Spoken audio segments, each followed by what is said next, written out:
Good morning, boys and girls. My name is Miss Jenny, and I am the Director of Music Ministry at Old Stone Church in Rockton.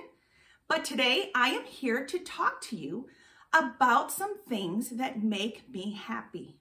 Now, do you have things in life that you look forward to? Maybe things that you know are going to happen that make you happy, or maybe things that you have that make you happy. In this box right here, I have some things that make me happy, and I wanted to share them with you. So, the first thing I have in this box is cheese. Can you see that?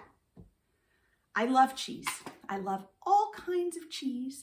And whenever there is cheese around, it makes me happy. It doesn't matter what kind it is, but eating cheese, oh, just the creamy goodness and the taste of it, especially if I have crackers to go with it, or my other favorite thing that I don't have in this box today, which is chocolate. I love cheese. The other thing I have in this box, it's very tiny. It's a violin. Can you see it? Now, my son Jack plays violin, and his violin is quite a bit bigger than this one, but it wouldn't fit in the box, so I found a little one. Anyway, when Jack plays the violin, it is so beautiful. He is very good at it, and he makes some really beautiful music. That makes me happy. Now, there's a couple things over here that aren't in the box that I want to share with you. The first is my piano. Do you see it over here in the corner? Yes, the piano makes me very happy for two reasons. The first is that every day there are children that come into this house and they sit at that piano and I give them a piano lesson. All right? And that makes me happy because being with kids always makes me happy. And then the other thing that makes me happy about the piano, there is another thing coming up behind me that also makes me happy, is playing it. Because when I can make music, it makes me feel happy. If I'm sad, it cheers me up. If I'm already happy, it makes me happier. And it makes me happy when I can play the piano to cheer other people up too, because music makes other people happy. The last thing that makes me really happy in this house is right here, and her name is Honey. And there is something in this box that she loves very much, which is why she is here. It's a dog treat, and Honey loves food. So she brings a lot of happiness to this house because she's such a sweet girl. And you might have seen me walking her around town sometimes. All right, so we are going to be talking today about a special holiday that's coming up, and that's why Honey's here. She's going to help me with this special holiday that's coming up called Groundhog Day. You see, because sometimes people put their faith in things to make them happy that really isn't very secure. That means that may make them happy, but it may not, because it may not work out, you see. So Groundhog Day is the day, next week is February 2nd, when in a certain town at a certain time, everybody will gather around a special groundhog's hole. His name is Pugsatony Phil. And they are going to see if the groundhog can predict whether or not we're going to have 6 more weeks of winter or an early spring. How's he going to do that? Well, they seem to think that if he comes out of his hole and sees his shadow and gets scared and goes back in his hole, that we're going to have 6 more weeks of winter. But if he comes out and he doesn't get scared and go back into his hole, then we're going to have an early spring. Does that seem like a good way to predict something to you? Well, we're going to see if Honey will help us predict whether or not we're going to have 6 more weeks of winter. Thank you, Honey. Or an early spring.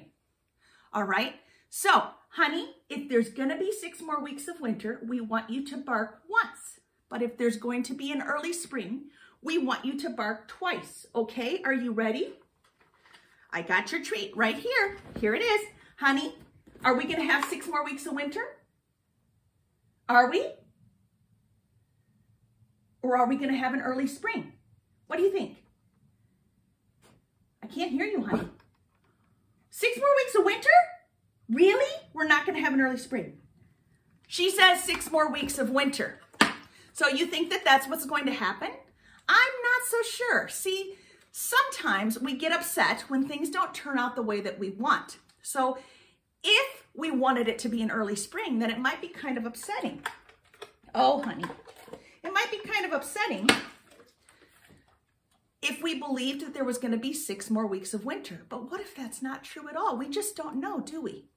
So God asks us, especially in Matthew chapter 5, when Jesus spoke about the Beatitudes, he asks us to put our trust in him because he is the one that we can always count on.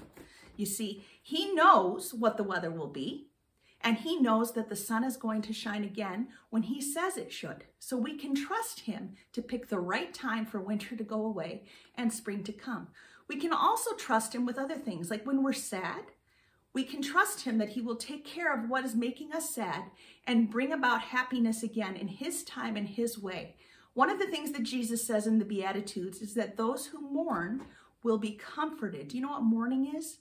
It's when you're very, very sad about something, when you're crying. I'm sure that has happened to you. And when you are sad, I bet you run to your mom or your dad for comfort, right? Well, that's one of the things that God has given you your mom and your dad for, is so that when you are sad, you can be comforted. But he has also promised that he will work things out in our lives for us to be comforted. Another thing he says is that when we are hungry or when we are thirsty for things that maybe we don't even know what they are, that he will fill us with good things, okay? So if you are in a time in your life when maybe there is something that you think you need or something you really, really want, you can trust God that if you don't have that in your life, he is giving you something better if you trust in him and not in the things around you to make it right. If you look to him for your answers in life, if you pray to him, if you talk to him, if you use the things he's put in your life, like your mom and your dad and your friends, to find your happiness, those things are secure. They aren't like Honey here, who just knows to bark however many times she feels like barking when she gets a treat. Right, Honey? Right? Watch this. Do you love me? Honey, do you love me? What do you think? Oh, see? She barked once. I think that means she loves me. But what if she had barked twice? She definitely loves me, right? So I had a lot of fun talking to you guys today about putting your faith in God. And I hope to see you all again soon. Honey says goodbye. She loved being here too. And we hope that we can see you on Sunday at the Old Stone Church at 9:30 a.m.